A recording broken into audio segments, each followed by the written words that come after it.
Kapamilya, malapit na po ang pasukan and we know that means the onset of the dreaded cough, cold and flu season. Isa po sa mga pinaka-nakakahawang sakit ay yung tinatawag na whooping cough. At ang tanong, handa na ba kayo labanan ito? Kenny Espinosa has this story. Cousins Rosemary and Dennis Ginto were accompanied by their aunts to this local clinic here at the South of Market. Welcome to South of Market Health Center. They are among more than 1 million California students entering grades 7 through 12 in the next 2 weeks that have not received a vaccine for whooping cough. The Tdap, that's for the whooping cough. That's good for 10 years. In the past, California school children are barred from class unless they submit paperwork that they've been vaccinated. But a new law allows for a 30-day grace period even after school has begun.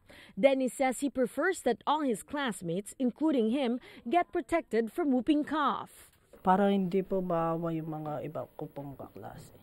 Rosemary and Dennis are enrolled in the city's health program for low-income families, so they get vaccinated here for free.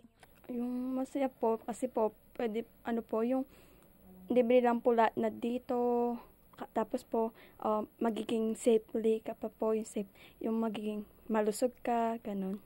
Health practitioners say parents and children should make sure to get vaccinated for whooping cough, not just because it's mandatory or because it's free in some cases, but because it's a matter of life and death. Before a vaccine was available, whooping cough would kill up to 10,000 people in the United States every year. Now the number of deaths is down to 30. Christina Sprigg, a nurse at the South of Market Health Clinic, says whooping cough is not the same as regular cough. Its first symptoms are similar to common cold: runny nose, sneezing, mild cough, low-grade fever. But a whooping cough will continue on until at the time where it's taking over your body and it will just cause some type of breathing problems where you can't breathe anymore. You will just have excessive coughing. Sprigg says vaccination is important because it's usually hard to detect whooping cough from just a common cold. The thing about it is early recognition. You might not know it's a whooping cough, especially on children.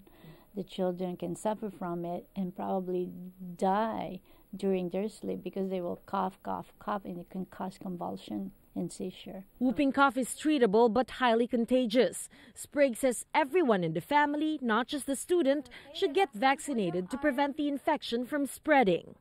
Henny Espinosa, ABS-CBN News, San Francisco.